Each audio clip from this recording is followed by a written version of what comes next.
The United States became wealthy through a complicated mix of ambition, exploitation, timing, and cold financial strategy. It did not happen overnight.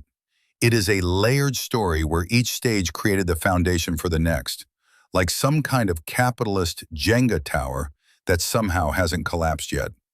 It started with land, a gigantic continent rich in forests, fertile soil, minerals, and coastlines was seized and claimed. The early American economy was fueled by raw resources that could be extracted, grown, and exported. Agriculture became the first major profit engine. Cotton, tobacco, rice, sugar. European markets were hungry for these goods, and the American colonies turned into a massive supply machine. But here's the darkest financial reality. The early wealth of the United States was built heavily on slavery. Forced labor meant enormous profits for plantation owners without having to pay the workers who generated that wealth. That immoral system helped create capital that continued to circulate and expand even after slavery ended. Wealth compounds, and injustice compounds with it. As the 19th century rolled in, the real shift came from industrialization. Suddenly, America wasn't just growing things, it was building things. Factories rose, cities expanded, and machines multiplied productivity beyond anything agriculture alone could deliver. Railroads connected the country's coasts, creating one massive internal market. Steel from Pittsburgh, textiles from New England, and later automobiles from Detroit turned the United States into a manufacturing powerhouse. Natural resources like coal and iron practically begged to be turned into profit. Industrial expansion attracted waves of immigrants willing to work long hours for low wages. That cheap labor accelerated industrial growth while keeping costs down. It wasn't romantic. It was economically efficient, total hustle. During this period, people like Rockefeller, Carnegie, and J.P. Morgan became absurdly rich. They built monopolies, controlled industries, and basically treated capitalism like a sport where the only rule was win. Government sometimes stepped in to break up monopolies, but honestly, the damage or the wealth creation, depending on your perspective, was already done. Then came a huge financial turning point, World War I. Europe tore itself apart. The United States made money by selling weapons, food, and supplies. By the end of that war, the U.S. had transformed from a debtor nation into a major global creditor. That means Europe owed America money. It also meant the U.S. had financial leverage like never before. But the biggest leap came with World War II. Everyone else's factories either got bombed or occupied. America's factories got paid to produce weapons and goods, not just for itself, but for the Allies. After the war, the United States then financed the rebuilding of Europe and Japan through the Marshall Plan. And it didn't do that out of pure generosity. Rebuilding partners creates markets. If they recover, they buy from you. Smart business disguised as heroism. This is when the US dollar became the boss of global finance. The Bretton Woods Agreement made the dollar the main reserve currency of the world. That means countries everywhere needed dollars for trade. And how do countries get dollars? By selling goods and resources to the US or investing in US markets. It was a genius financial trap, the kind that looks like friendship from the outside. Now picture this.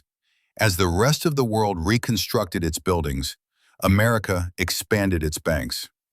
Wall Street evolved faster than anyone expected. New financial instruments, stock market growth, credit systems, insurance. The U.S. learned how to create money without digging anything out of the ground. Finance itself became a product. The economy didn't just make goods anymore, it made capital. Meanwhile, corporations globalized. They built factories overseas, sold products everywhere, and brought profits home. Hollywood exported American culture, which made American brands even more desirable. Soft power sells just as effectively as hardware. Coca-Cola and McDonald's became symbols of globalization. Entertainment turned into another revenue stream that strengthened the national image and the national wallet. The final transformation came through technology. Silicon Valley, once orchards and hippie ideas, became the engine of the digital world. Semiconductors, personal computers, the internet and smartphones changed the entire structure of the global economy.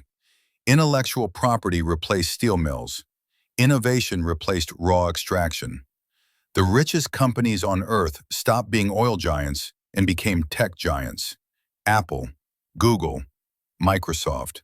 The United States cornered the market on the future, and while the U.S. economy soared, the dollar remained the currency of international trade. OPEC sold oil in dollars. Countries kept dollars in their reserves. Global finance stayed dependent on the stability and power of the American economy. That means whenever the U.S. prints money or adjusts interest rates, the entire world feels the consequences.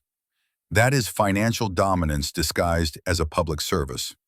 There are contradictions in this story. Enormous wealth has existed next to serious inequality. Some industries have collapsed while others rose. Every boom has carried a crisis behind it.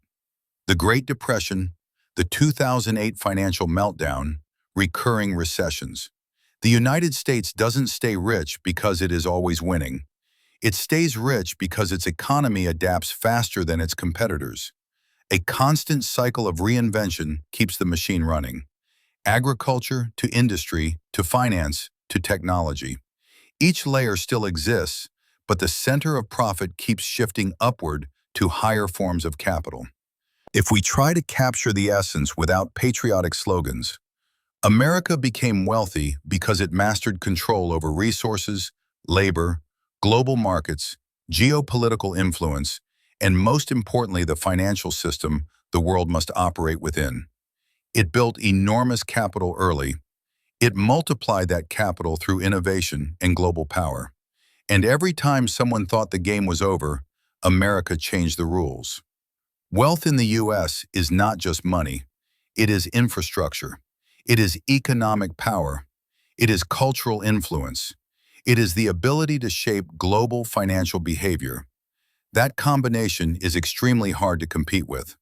So the short version, just to underline the real drivers, land turned into farms, farms turned into factories, factories turned into banks, and banks turned into a technological empire with the dollar as its crown. The United States did not become rich through luck alone, though luck certainly helped.